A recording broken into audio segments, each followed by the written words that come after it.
ভাই সবাই বলছে যে আমার এই বাংলায় পরিবর্তন হয়ে গেছে, বাট আমার না ঠিকঠাক বিশ্বাস হচ্ছিল না। বাট যখন ওদিনকে হাইকোর্টে আমি দেখলাম যে একটা মানুষ যে জয় শ্রীরাম স্লোগান শুনলে তেড়ে আসতো, তাকে যখন চোর চোর স্লোগান দেওয়া হচ্ছে সেটা শোনার পরেও তিনি চুপ করে রয়েছেন, তখন বিশ্বাস হয়ে গেছে যে না, সত্যিই বাংলায় পরিবর্তনটা হয়েছে। সেই সঙ্গে এটাও বুঝলাম যে এখানে শুধুমাত্র বাংলার পরিবর্তনটুকুই হয়নি, অনেক মানুষের মানসিকতারও পরিবর্তন হয়েছে, সেটা জোর করে হলেও বাধ্যতামূলক হলেও হয়েছে। ওদিকে আবার ফলতার self declared so called Pushpa, সে তো এখন ফুসপা হয়ে গেছে। আর সেটা নিয়ে এদের দলের মদনদা তিনি কি বলছেন শুনবো। তবে মদনদার কাছে আমাদের প্রথম প্রশ্ন, মদনদা কি হলো বলুন তো? কি হলো, আমাদের মুখপত্র কুণাল ঘোষ আছে। হ্যাঁ, কুণাল ঘোষের কথা আমরা শুনবো, বাট আপনি প্রথমে বলুন যে কি এমন হয়ে গেল যে so called self declared Pushpa একদম ফুসপা হয়ে গেল। সর্বভারতীয় সাধারণ সম্পাদক অভিষেক ব্যানার্জি আছেন। আরে রে, মদনদা তো অভিষেক ব্যানার্জির কথা বলছেন, যেখানে কিনা অভিষেক ব্যানার্জিরই দেখা পাত্তা পাওয়া যাচ্ছে না। ভোটের পূর্বে এত বড় বড় বাতেলাবাজি, তোর মেদিনীপুরের মাটিতে দাঁড়িয়ে রয়েছি 5 কিলোমিটারের মধ্যে আয়, কিংবা কোন দিল্লির বাপ কাকে বাঁচায়, এসব কথা বলেছিল।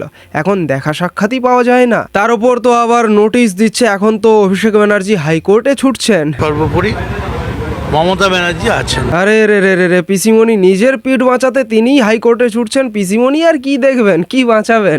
তবে একটা পরাজিত দলের কাছে তো আলোচনার একটাই হয় যে আবার উঠে দাঁড়াতে হবে।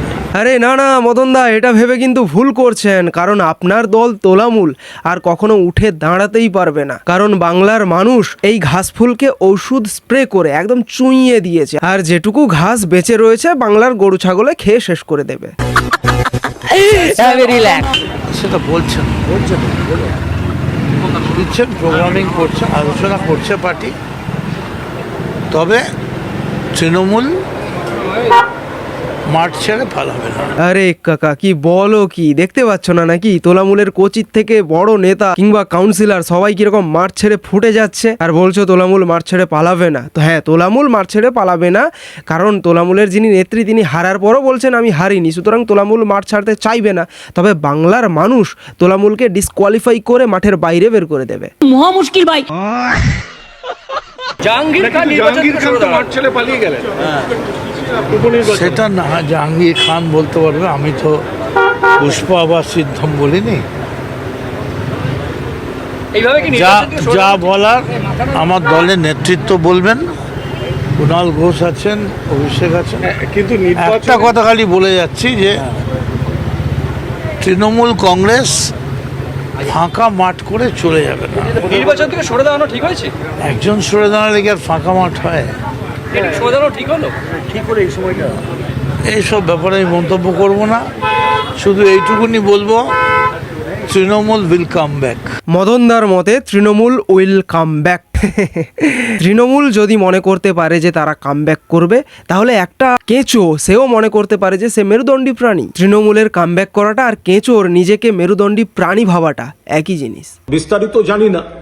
এখন জাহাঙ্গীর খান ফলতায় সরে দাঁড়াচ্ছেন, তো এখন সেই যে সরে দাঁড়ানো, তো ওখানে কোনো ভয়ের পরিবেশ তৈরি করে দিয়েছিল কিনা বিজেপি, ইলেকশন কমিশন, বিভিন্ন এজেন্সি দিয়ে।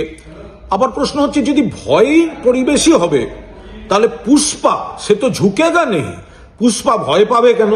তাহলে ভয়ের পরিবেশ তৈরি করেছিল কিনা একটা প্রশ্ন, আর যদি ভয়ের পরিবেশ হয়ে থাকে তাহলে পুষ্পা কেন ভয় পেল সেটা আর একটা প্রশ্ন। আমি বলে দিচ্ছি, এরকম কিছুই হয়নি, না সে কোনোদিন পুষ্পা ছিল, না তাকে ভয় দেখানো হয়েছে। আসলে ব্যাপারটা হয়েছে কি, ফলতা এই বিধানসভাতেও হিন্দুরা, সনাতনীরাই সংখ্যাগরিষ্ঠতায় রয়েছে, সুতরাং খুব স্বাভাবিক যে ওখান থেকে বিজেপি বেরোবে, বিজেপি জিতে আসবে। বাট এতদিন সেখানকার মানুষদেরকে, যারা সাধারণ মানুষ, যারা ভোটার, তাদেরকে ভোট দিতেই দেওয়া হতো না। আর এটা আমি বলছি না সেখানকার সাধারণ মানুষেরাই বলেছেন, এবং এটা আমি আমার আগের ভিডিওতেই দেখিয়েছিলাম, তার জন্য আর এই ভিডিওতে দেখাচ্ছি না। তো আলটিমেট ব্যাপার হচ্ছে এটাই যে সেখানকার মানুষদেরকে ভয় দেখিয়ে ভোট দিতে দেওয়া হতো না, তাদের হাতে কালি লাগিয়ে দেওয়া হতো এবং বলা হতো যাও তোমার ভোট হয়ে গেছে তুমি চলে যাও, এবং তোলামূলের যারা রয়েছে আর কি গুন্ডা বাহিনী ওরাই ভোটটা দিয়ে দিত। বাট এবার তো আর হয়নি, আর 21 তারিখ অর্থাৎ কালকেই ভোট রয়েছে, আগামীকাল এরকমটা হবে না। সুতরাং Pushpa, so called self declared Pushpa জেনেই গেছে যে হারতে চলেছে, তার জন্য আগের থেকেই ময়দান ছেড়ে ছুড়ে একদম দূর হয়ে যাচ্ছে, সেখান থেকে ছুটে পালাচ্ছে ভয়ে আর কি। আমরা এই বিষয়ে এই মুহূর্তে আমরা এটা বিশ্লেষণ করছি, সব খবর নিচ্ছি বলতে পারবো না, তবে এটা ডায়মন্ড হারবার মডেল এরিয়ার অন্তর্গত, ফলে এখানে অভিষেক বন্দ্যোপাধ্যায় তিনি মাননীয় সাংসদ বিপুল ভোটে ওখানে জিতেছিলেন, নিশ্চয়ই তিনি বিচার বিশ্লেষণ করছেন, ও ব্যাপারটা উনি বলতে পারবেন।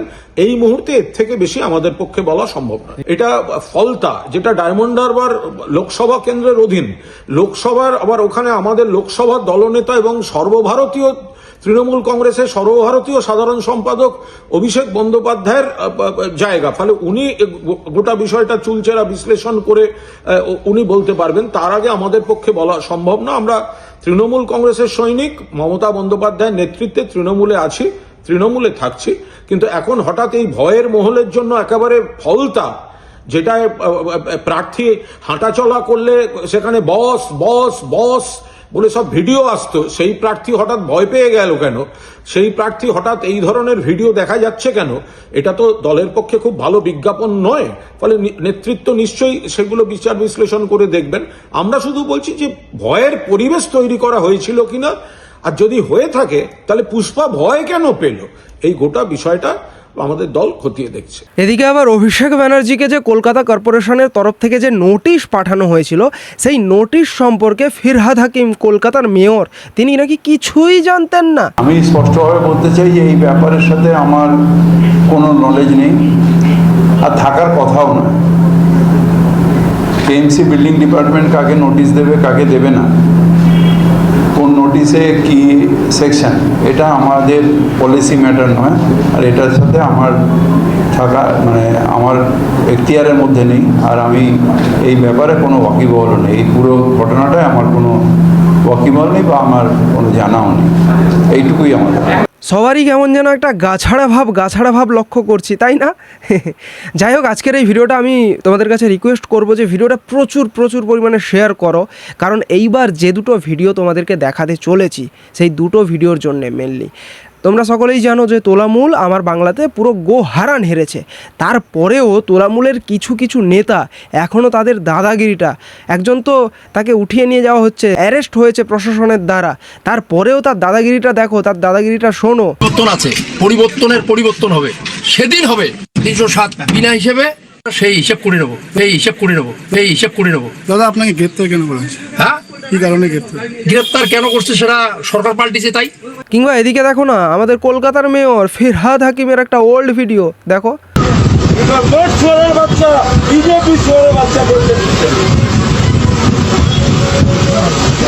जब बीजेपी आएगा सुअर का बच्चा को पहले मारो, साला आदमी कहाँ जाएगा? पहले मारो साला, हमें आप खड़ा मारो सुअर का बच्चा बीजेपी को, क्यों नहीं करने देगा? वहाँ से उठा दिया गया, आदमी क्या मरेगा साला? अरे मार साला, सुअर का बच्चा हाथ से आगे मार, सब यकीन करते हैं। তো আমি রিকোয়েস্ট করবো যে আজকের এই ভিডিওটা খুব বেশি পরিমাণে শেয়ার করো, যাতে এগুলো সবাই দেখতে পায়, হ্যাঁ, এদের কারচুপিগুলো সবাই দেখতে পায়, মানুষ জানতে পারে, যাতে করে এদেরকে একদম এমনভাবে ছুঁড়ে ফেলে গঙ্গায় যে কোনো দিন আর গঙ্গার থেকে যেন না উঠতে পারে, একদম তলিয়ে যায় সারা জীবনের জন্য। যাই হোক, আজকের ভিডিওটা এখানেই শেষ করছি, দেখা হচ্ছে নেক্সট ভিডিওতে। জয় হিন্দ।